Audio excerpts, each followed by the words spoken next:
aí, Guitar Players, tudo bem com vocês? Eu sou o Matheus Luthier, começando mais um vídeo aqui nesse canal que eu falo sobre luthieria, eu falo sobre instrumentos musicais. Você que é chegado aí nesse assunto das guitarras, violões e contrabaixo, já se inscreve no canal, rola bastante coisa bacana aqui pra você.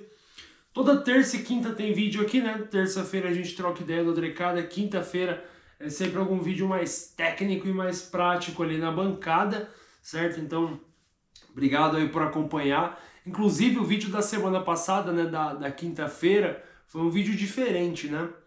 Eu resolvi o problema da Q-Wave, né? A Q-Wave, os ruídos brabos. Eu nunca tinha nem ligado uma Q-Wave na vida, nunca tinha nem pego uma Q-Wave. Mas foi legal para ter experiência e deu para resolver o problema, né? Foi interessante. Então você que tem Q-Wave, eu recomendo que você veja o vídeo da semana passada, tá ligado? O vídeo que saiu antes desse aqui. Bom, vamos lá, cara. Deixa eu... vou sugerir aqui o vídeo da Q-Wave, velho. Vou colocar aqui, ó, pra vocês assistirem. Beleza? Vamos para as perguntinhas de hoje, então. A primeira pergunta de hoje, quem perguntou foi o Pinhote Suelen. Ele perguntou o seguinte...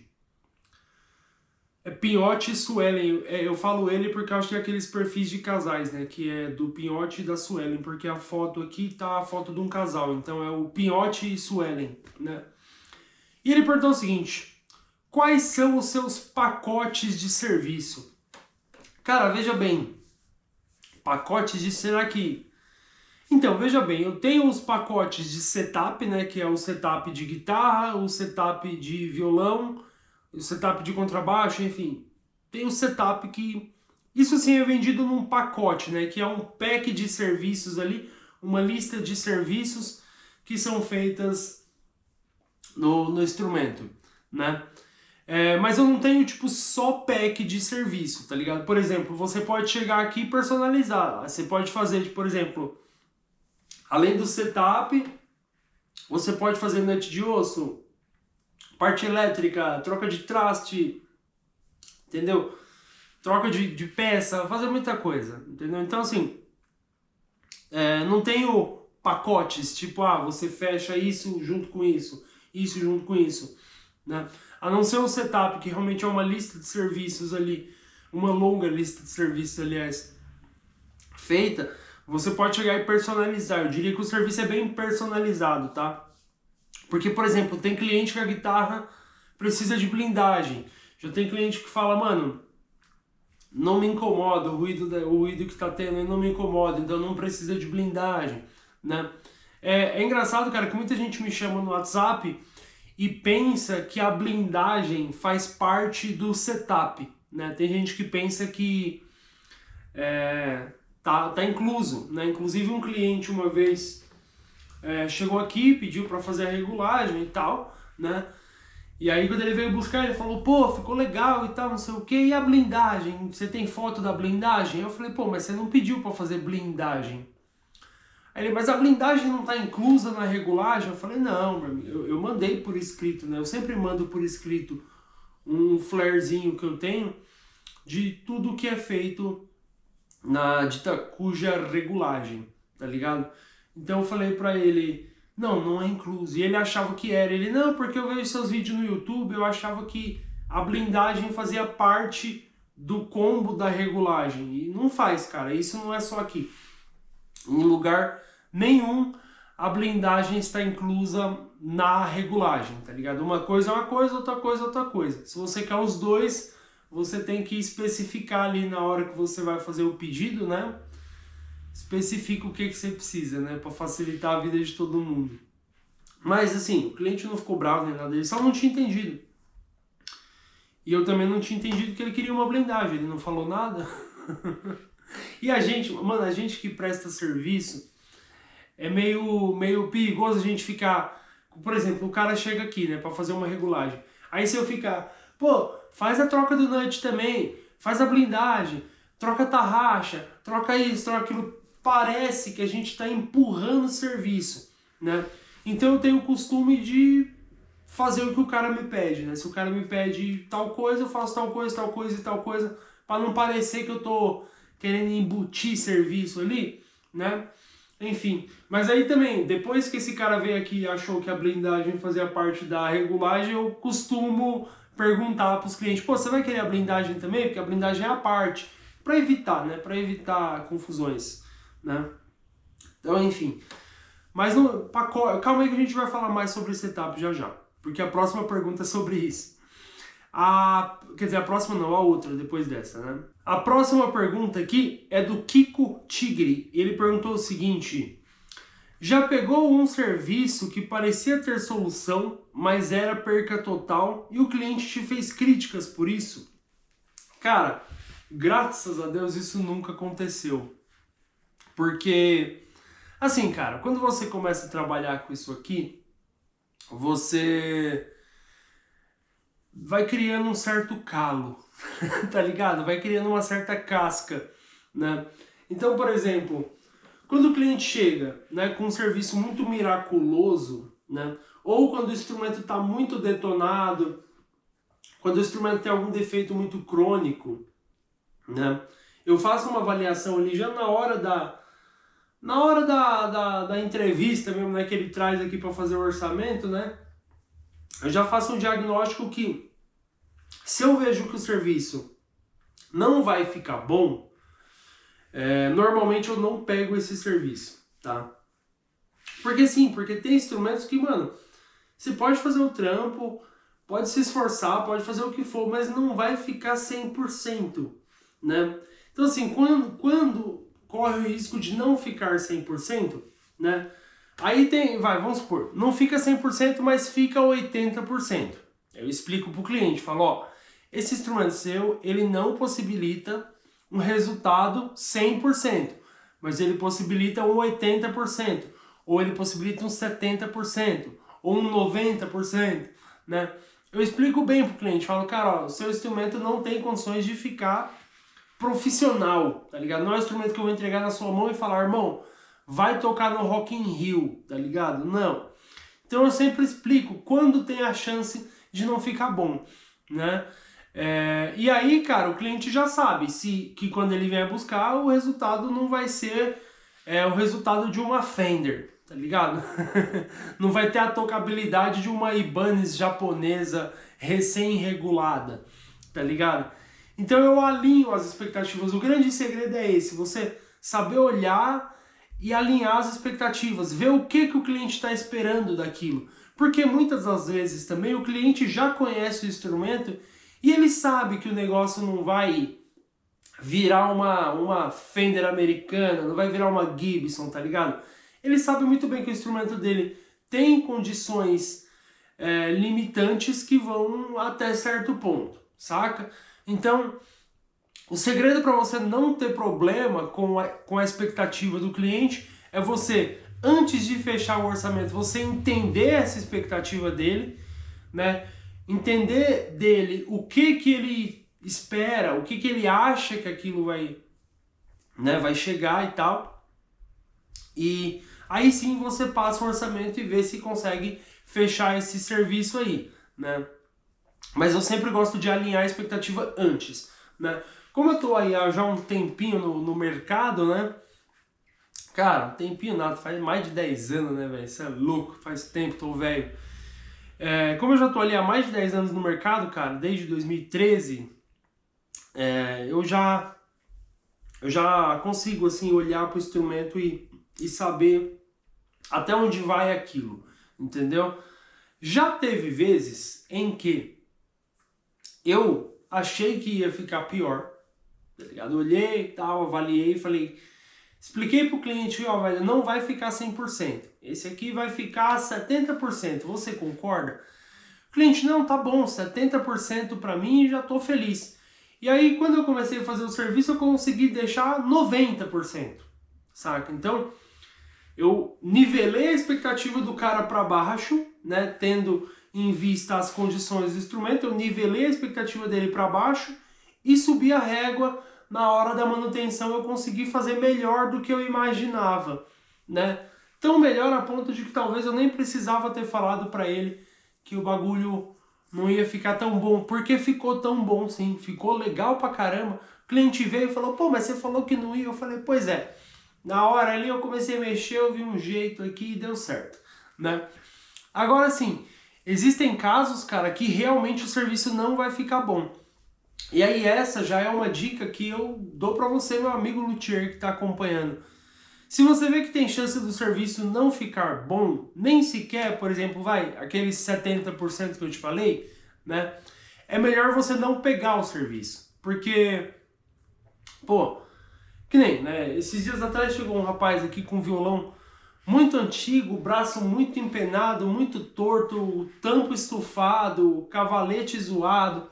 O violão tava tipo, mano, quase que eu falei pra ele, velho, pendura na parede, coloca uma lâmpada dentro e faz um abajur, tá ligado? Porque o violão tava zoado, né?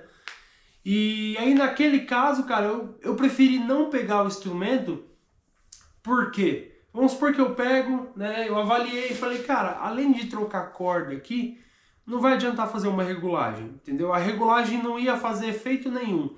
Eu fizesse o melhor que eu pudesse fazer, a regulagem não ia fazer efeito no instrumento dele.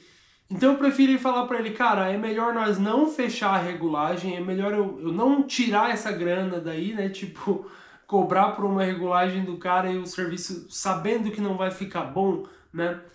Ah, depois o cara chega e fala, não, mas eu fiz a regulagem, o instrumento que não presta.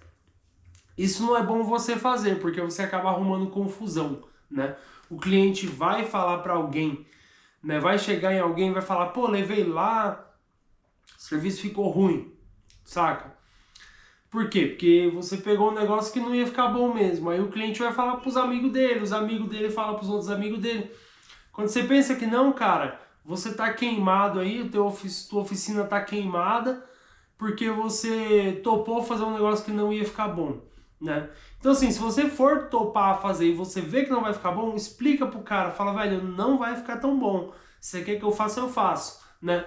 No caso desse violão aí que eu falei que fazendo a regulagem não ia ficar legal, sabe o que a gente fez no violão dele? Trocamos corda e limpamos, porque as cordas estavam muito velhas realmente, estava estourada uma corda, saca? E a escala estava toda imunda. Aí eu falei, irmão, ó, o que dá pra fazer nesse violão seu aqui pra você tocar é limpar, fazer uma limpeza aqui na escala e trocar corda, né? Fica baratinho. O valor da corda aí, mais uma troca de corda, é baratinho. Não vou tirar de você uma regulagem, porque não vai fazer diferença nenhuma regular ou desregular isso aqui, né? Aí beleza, ele topou, trocamos corda, limpamos, já era. Mas ali, se eu tivesse fechado um serviço de regulagem completa naquele instrumento, provavelmente eu teria me dado mal, né? O cliente ia ficar chateado e tal. Então, bom, é sempre importante alinhar as expectativas com o cliente, né? E isso seja de qualquer serviço, tá? Até mesmo de um serviço no instrumento top de linha e tudo mais, é importante ali no briefing, né, na hora que o cara traz o instrumento, você entender onde que ele quer chegar com aquilo, entendeu? Vamos aqui para a próxima pergunta. O Gabriel 2398 perguntou o seguinte: quais serviços são feitos em um setup de violão? Se puder me responder o valor. Cara, veja bem, o valor eu não vou dizer, porque YouTube é complicado, o vídeo fica defasado, tá ligado? Daqui a um tempo você vai estar assistindo esse vídeo e pode ser que o valor já tenha mudado, né? Então eu prefiro deixar os valores em off, me chama no zap que eu mando. Cara, eu faço uma lista de serviços, eu tenho por escrito, tipo, sempre que o cara fecha uma regulagem comigo, ó, vou mostrar pra vocês. Quer dizer, fecha uma regulagem não, né?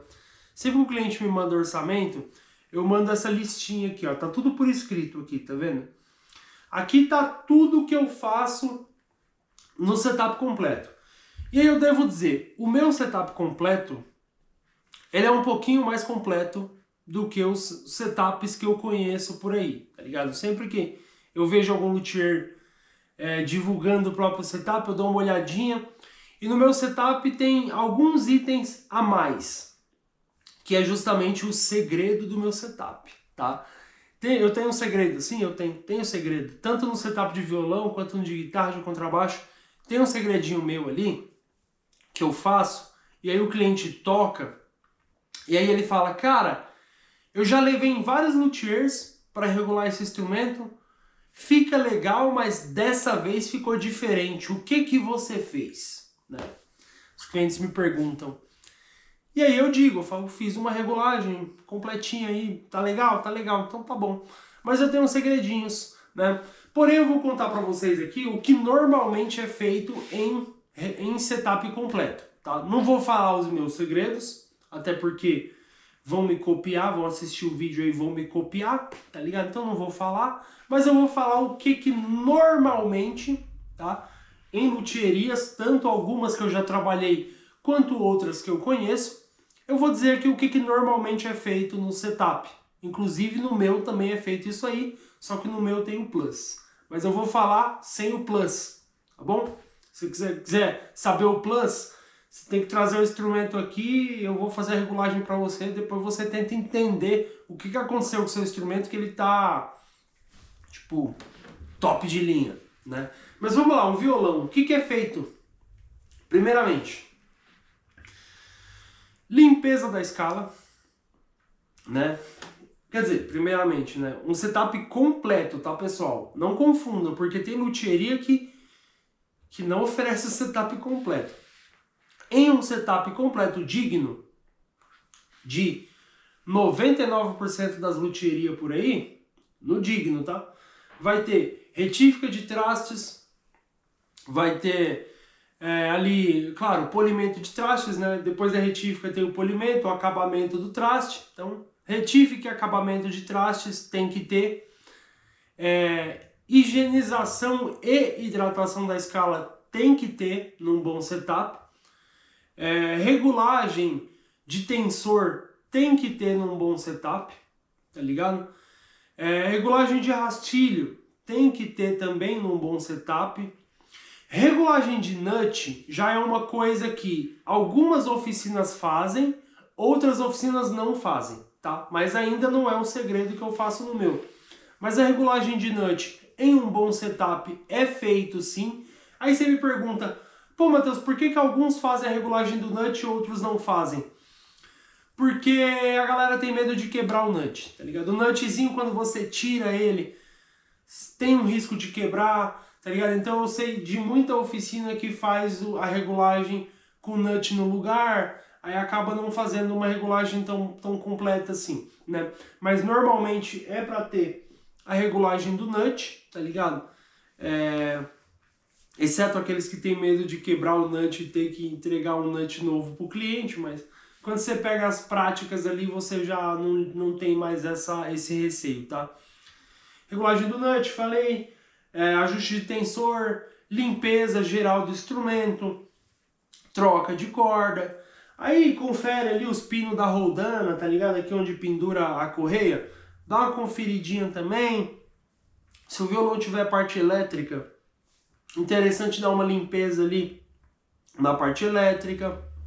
Fazer também uma limpeza no jack, né? Porque às vezes o jack tá sujo e aí fica dando barulho ali, né? Então, uma limpeza de jack. E é isso. Acho que eu falei tudo. Tudo que comumente tem num setup de violão é isso aí, né? Regulagem de nut, rastilho, retífica, tensor, limpeza, enfim, né? Polimento ali, dependendo da oficina, vai fazer um polimentozinho, dependendo da oficina não vai. Então é muito relativo, né?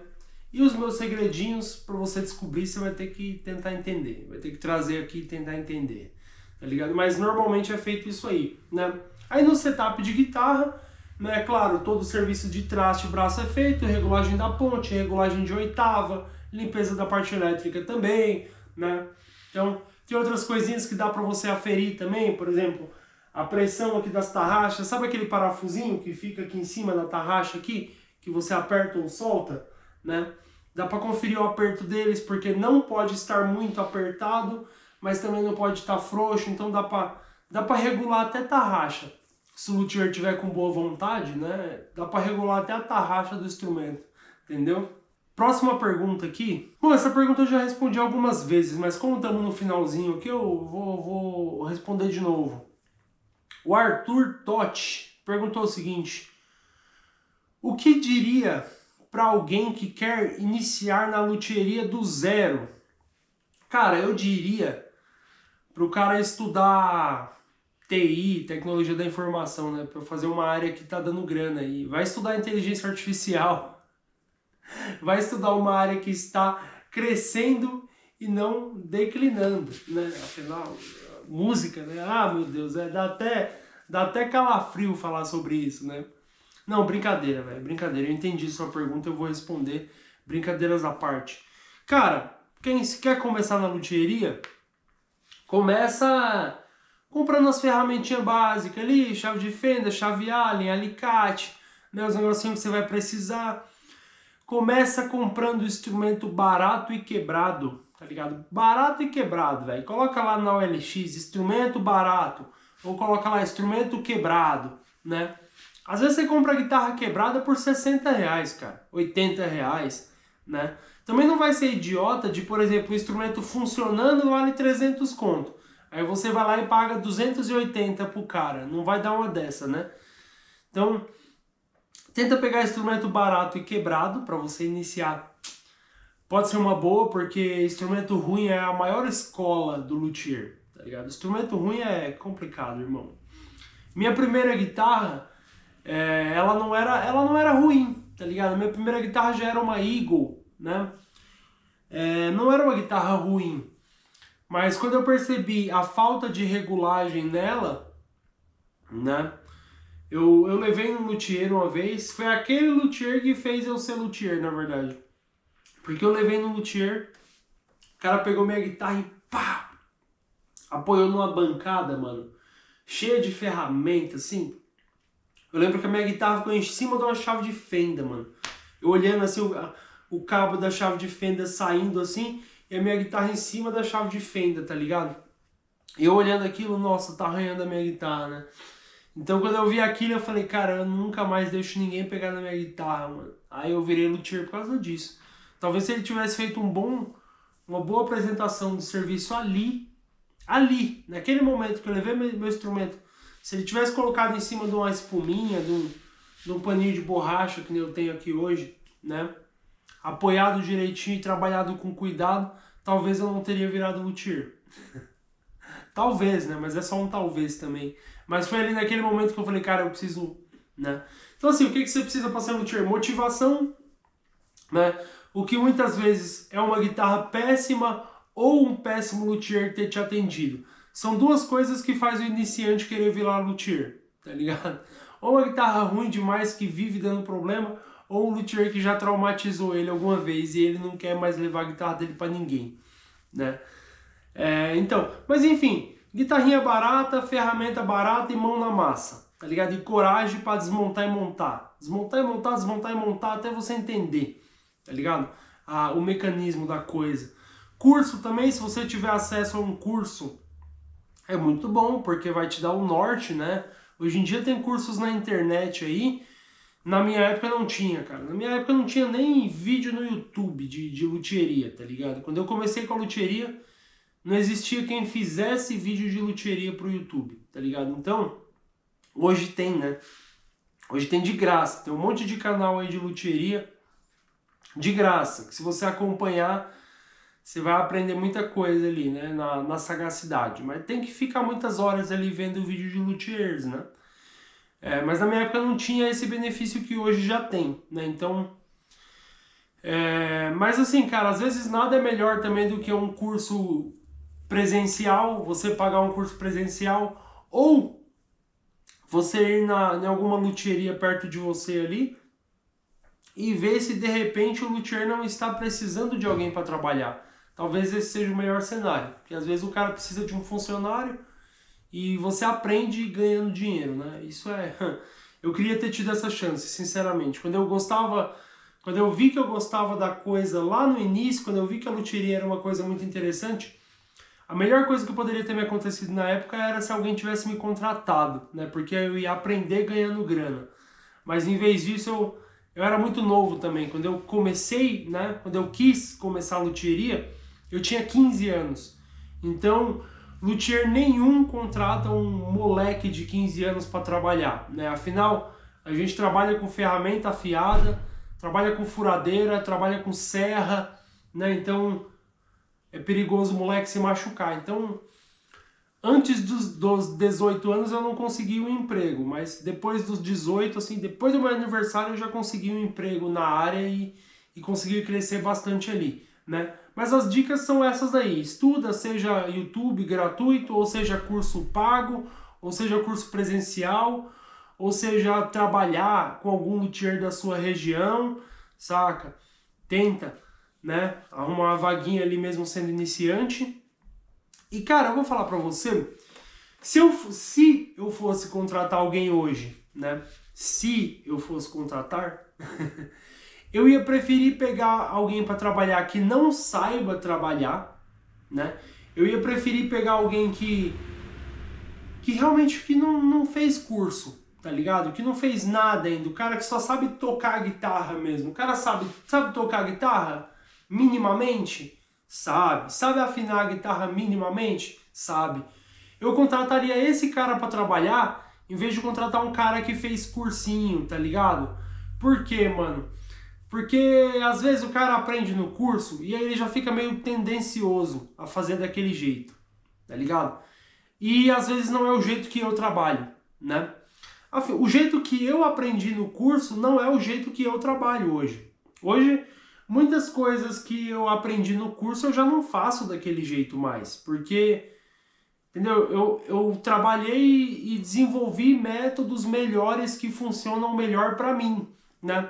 Então, se eu fosse contratar alguém hoje, eu ia preferir alguém sem experiência para mim pegar do zero ali, né? Pegar fresco ali a cabeça da pessoa e falar, mano, é assim que você vai fazer. Pra pessoa fazer do meu jeito, né? Pro serviço seguir o meu padrão, entendeu? Eu falo porque eu já trabalhei em oficinas de outros luthiers, né? E assim, cara, o padrão sempre é uma coisa que o luthier gosta de manter, né? Então, tinha coisa que eu fazia de um jeito, aí o cara falava, faz aí. Depois quando ele voltava, ele, pô, mas não era pra ter feito desse jeito, porque aqui na minha oficina eu faço de outro jeito, saca? Então, enfim.